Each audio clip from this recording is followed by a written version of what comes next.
Well, good morning, everyone, and welcome, Sister Diane, um, who celebrated her 60th Jubilee as a Daughter of Wisdom on February 2nd, 2022. Her experience of divine wisdom has been ongoing and cherished throughout her life as a vowed religious. Diane has been in ministries of math education in high school and community college, also served as counselor for family services and for Naugatuck Valley Community College in Waterbury, Connecticut. She has been involved in youth groups and folk groups in different parishes. Her ministries have taken her to New York, to Maine, to Connecticut, and she enjoyed each experience while she was living it until she was ready to move on when wisdom called her to serve elsewhere.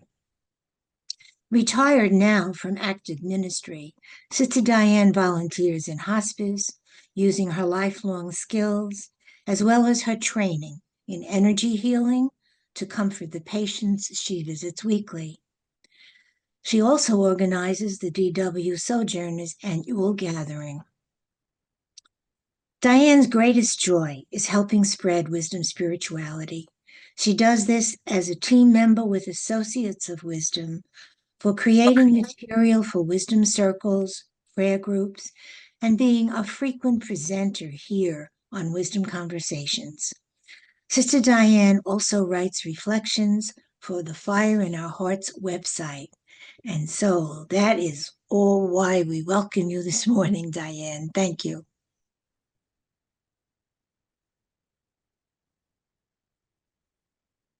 You need to unmute, Diane.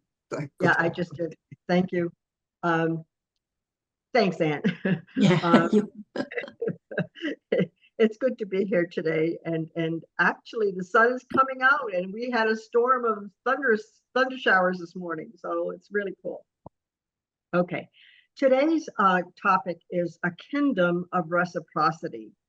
I had to ask Pat what kingdom was because I was looking at kin and then dumb. And then I thought it was some kind of newfangled oriental thing that I was supposed to be aware of and that I wasn't. And she finally explained it to me. It's not. It's just a different way of thinking about kingdom the way we used to. So, a kingdom of reciprocity. The kingdom of God is a kingdom of mutual flourishing. When we look at all created things with a sense of mutuality, and openness to give and to receive, we participate in the sacred. And this is from Kat Arnaz, page 32. And then there's a wisdom quote from chapter 11, verse 24. For wisdom loves all things and detests none of the things that she has made.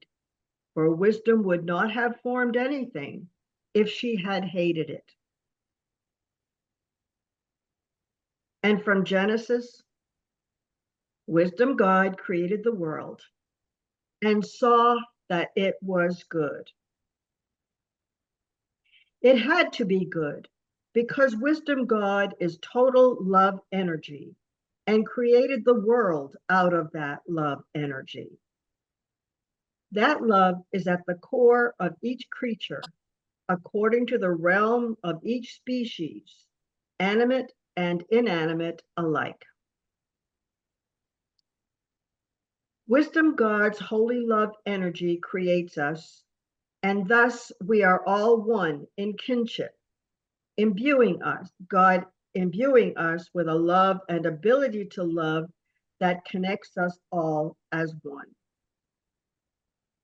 What affects one affects all because of that core of God's love in each of Wisdom God's creatures. We affect one another whether we know one another or not, whether we are aware of the other or not. We can be on the other side of the planet, and like a pebble dropped into a pool causing ripples, our own acts of love and kinship affects the other in our common kinship, no matter who, what, or where. This also matters in the realm of plants, earth, air, fire, water. We are all kin. Today, I will be focusing primarily on the kingdom of persons. Being together, one people, we are all persons, people beloved by wisdom God, infused with God's love energy in our very core, so that we can be with and for one another in that love energy. Consider this. Our very being and actions affect the rest of this kingdom of which we are a part. In this kingdom, this fellowship, we can know that even though we are all broken, that with wisdom, God's creative love energy within us, we each have the power to heal and to grow ourselves and others. And that power is reciprocated from others back to each one of us. We cannot minimize the power of our prayer and our listening, loving hearts to make the lives of others better in some way. Wisdom God makes us good enough in which to help us grow her all in her kingdom. Take a moment of reflection right now. Consider the types of people and views that are included in our kingdom, whether you like or fear them, hate or embrace them in this reciprocal kinship. What group or groups of people come to mind? In silence, let wisdom God enlighten you and bring forward the different peoples you are to be mindful of at this moment and to embrace. Take a moment of silence now.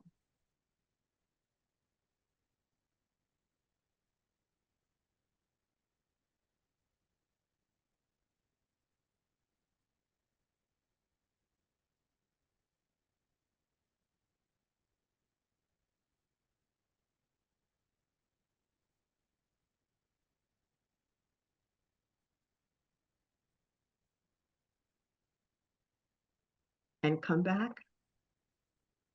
Was that hard to do? Were there any surprises, positive or negative? Hold these in your heart right now in thanksgiving and wonder.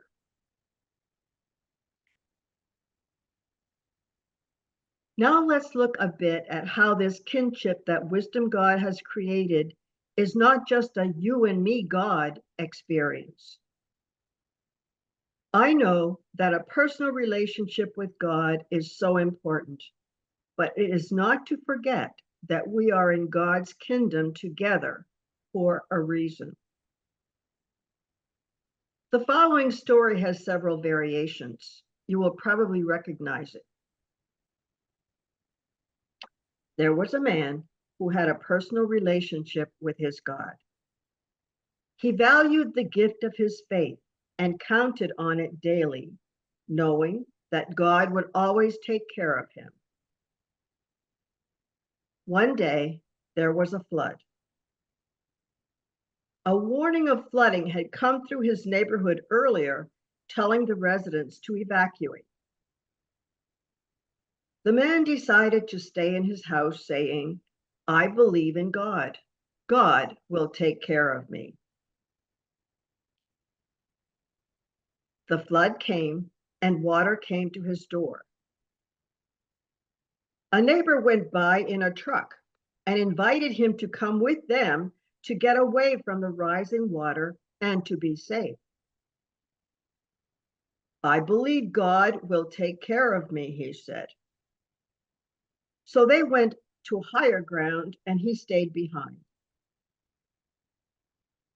Then the water kept rising, and now it was up to the roof. He climbed up on the roof and sat there saying, "I know God will save me."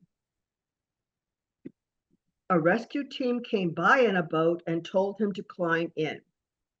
His response, I know God will save me. The man drowned. He got to heaven and met God. He immediately said, God, you know I believed in you. Why didn't you save me?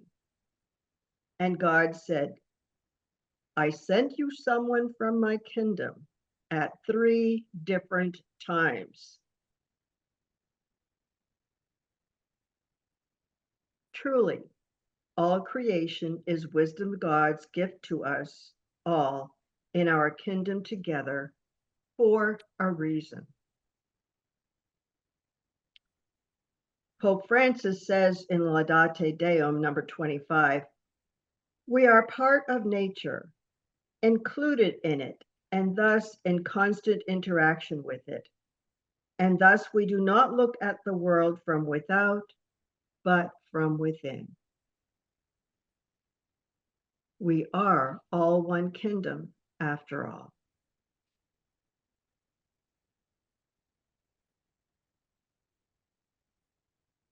Thinking about this talk today, what are some ways in which you would like to immerse yourself in further understanding of our relationships in wisdom's kingdom, inanimate or animate as well?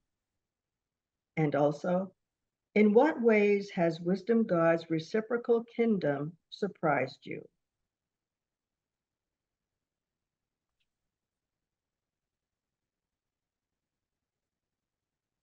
And you may wish to turn off the tape.